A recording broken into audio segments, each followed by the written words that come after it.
But before we go into that, I would quickly like to say, if you are watching this channel for the first time, please try and subscribe to this channel so you can get updates on our videos. If you are a returning subscriber, thank you for visiting our channel for yet another time. So we'll go ahead to look at how we can solve problems on bearing and distances. But for us to actually discuss this topic, I have drafted a question from the West Africa Senior School Certificate Examination. This question is directly from them. This question says, two cyclists X and Y leave Cancun at the same time. They leave Cancun at the same time. Cyclist S travels at a rate of 5 kilometers per hour on a bearing of 49 degrees, and cyclist Y travels at the rate of 9 kilometers per hour on a bearing of 319 degrees. The first question here says, illustrate the information on the diagram. Question B says, after traveling for 2 hours, calculate correct to the nearest whole number the distance between S and Y, the bearing of cyclist S from Y. Then also, we have to find the average speed at which cyclist S will get to Y in 4 hours. Before I start answering this question, I just want to give some basic points that we need to know. The first point I'll talk about is that all bearings are measured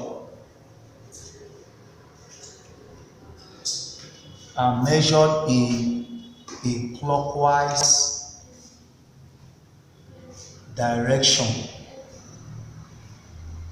What this simply means is that if you have your cardinal point and this is your north, east, south, west, we measure bearings clockwise, except otherwise stated. Except otherwise stated. What I mean is that sometimes the question may just ask you to measure the bearing southeast, which will be an anti-clockwise movement, except it is stated that way. If not, we can go ahead. We always measure all bearings in a clockwise direction. Now, to our question, we are asked to illustrate the information given to us on a diagram. So if we move this way, we are told from the question that both cyclists started their journey from a town Q. If this is our town Q, let's say town Q is located here. They both started their journey from this town. We are told that cyclist S traveled at a rate of 5 kilometers per hour on a bearing of 0.49 degrees. It's same as 49 degrees, only that it was a bearing on compass. But from your cardinal point here, okay, from this point down to this point is 90 degrees, 180, 270, back to 360. Since we are dealing with 49 degrees, it will be in this acute angle here, so it's less than 90 degrees, somewhere here. Let's say S goes this way and S is somewhere here. Okay, S is somewhere here, located here. Let's say this is our point. S has traveled and it is traveling at the rate of 5 kilometers per hour. Then cyclist S traveled at the rate of 9 kilometers per hour on a bearing of 319 degrees. Getting 390 degrees, we move past here, down this way. Here is 180 here, 90 degrees down here, 180, 270, 390 before you get to 360, we somewhere there. Let's say our Y will come down this way here. So Y will be located somewhere here. Let's say this is where we have our Y. Okay. Cyclist Y is somewhere here. Okay, if we can draw this very well, okay, we'll have that. Now, one of the questions we want to find is to locate the distance between S and Y. If we say, for example, let's use that to, the line here to indicate what we'll be looking for. We're going to calculating this later on. We can see that our diagram looks something like this. All right, Y is here, and travel from town Q at the rate of 9 kilometers per hour. Now, to actually do justice to this question, it's good for us to, if we are to find their distance apart after 2 hours, the first thing we need to find is their speed apart, because we are told that Y traveled from town Q at a speed of 9 kilometers per hour. S traveled from town Q at a speed of 5 kilometers per hour. So for us to determine their distance apart, we will use the relationship speed equals distance over time. Speed is distance over time, which means that our distance is speed times time. So let's find their speed apart. To do that, let's see what we are given. This bearing here is 0.49 degrees, and this bearing is 319 degrees. So if up to this point we have 390 degrees, let's find what we have left here. If we find what we have left here, this is 49 degrees here. If we find what we have left here, if we take away 319 degrees from 360, because the leftover here, if we add it to 319 degrees to give us 360 degrees. So you will see that if you take that away, 360 minus 390 will give us 41 degrees. 41 degrees. So that the entire angle here, when we add it up, 41 degrees plus 49 degrees will give us 90 degrees. Having 90 degrees here tells us that we are dealing with a right angled triangle. And now, since we are dealing with a right angled triangle, let's say the speed apart, let me call the speed apart S, okay? And I will call the distance apart, that is, this is Y here, okay? I'll call the distance apart D. But let me find the speed apart. So from what we have, since this is the right angle triangle, I would have gone ahead to say, okay, let me use cosine rule to find their speed apart. But since I'm dealing with a right angle triangle, it makes it easier. I can solve this question using Pythagoras theorem. Okay, so by Pythagoras, which states that the hypotenuse square, if you are given a right angle triangle, is the sum of the opposite square and the adjacent square. The side facing the right angle is their speed apart, which is S, will be the hypotenuse, because the side facing the right angle is the hypotenuse. So what we have here is we'll have x squared equals 5 squared plus 9 squared, so that you have s squared, 5 squared is 25, 9 squared is 81. So your s squared here will be, this will give you, this is 6, and then you have 106 here. So to get their speed apart, I will take square root of both sides. To remove the square of this, I have to take square root of both sides, because taking the square root of the square of a quantity will give you that quantity. So I'll take square root of s squared here, which is same thing as the square root of 116. So square root of s squared here will give us s, and we take the square root of 1, gives us 10.296 kilometers per hour. We have calculated their speed apart, but the question says after 2 hours, we should find their distance apart. What is their distance apart? That's what the question requires that we do. Now, going to our relationship, distance is speed times time. The distance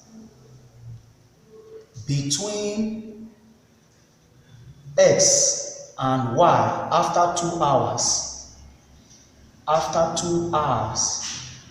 will be given as the speed, which is 10.296 kilometers per hour,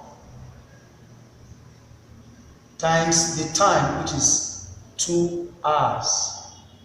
And when we do that, we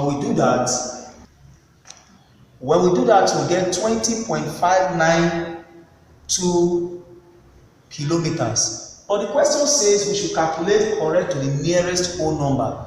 To the nearest whole number, you see this is 20.592. 5 here can be rounded up as 1 and added to 20 years. So this is approximately 21 kilometers to the nearest kilometer.